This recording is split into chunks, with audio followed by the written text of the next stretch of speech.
one of the most memorable events that I ever spoke for, I was in Michigan, and I was at a dude ranch there, a weekend team building event for physician recruiters. So they sent me an advance note that said, Dave, since you're going to be here for all 3 days, we really hope that you'll completely immerse yourself, join in with our Western-themed games. They said, please bring your cowboy boots and your jeans and your hat. Wear clothing you don't mind soiling. That was in the letter. I had never seen that before.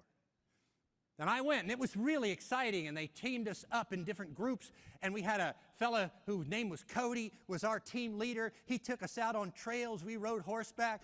I was really out of my element. We got down to the rodeo ring, and he said, okay, we're going to start our team building games.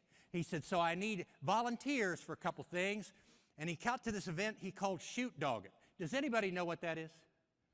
Some of you know what that is. I knew I had the right crowd here. I wish that I had you around at that point, because I raised my hand and said, what are we going to shoot? He said, no, C-H-U-T-E, shoot dog. And he said, do you volunteer? I said, sure. So I came down not knowing what to expect. Nobody else volunteered, so he just recruited a little petite woman from our group who unwillingly came down with me, and we stood there in the rodeo ring. And he said, okay, stand over here by this gate. And that's the chute leading back off of that. At the end of this chute, about 50 feet back, was a Texas longhorn steer. Longhorns.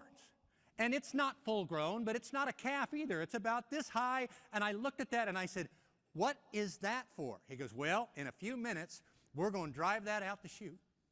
And then you two going to work together to dog it. And I said, I don't know what you're saying. No idea. He said, well, what you need to do is it comes by you, grab the horns, and dig your boot heels in to slow it down a little bit. Dig those boot heels in ahead of its head, and then turn his head up toward the sky. And when he falls over, that's dogging it. I said, that's nuts. Why didn't you call it by something I would have understood, like recreational trampling? Suicide by beefsteak. I know you said wear clothing I don't mind soiling. I didn't know you meant from the inside.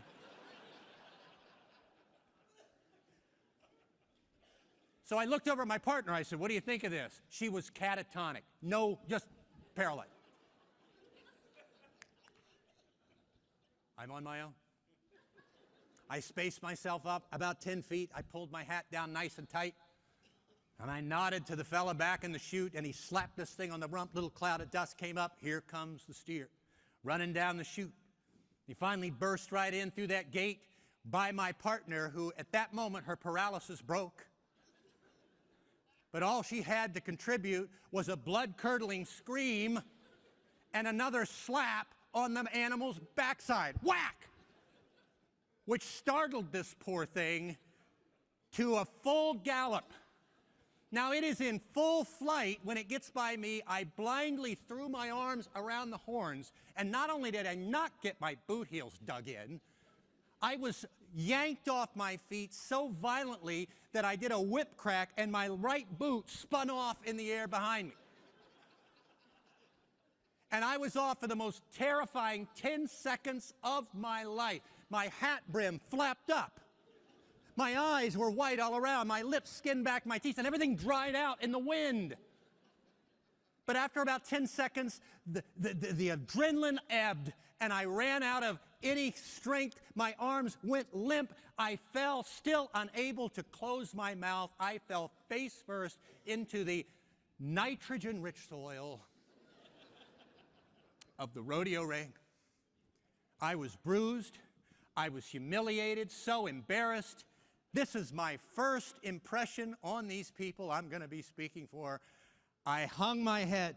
I limped back half barefoot, picked up my boot, and started back to my team, and I could already hear the laughter. They were doubled over. Ha, ha, ha, ha. But when I got back, something interesting happened.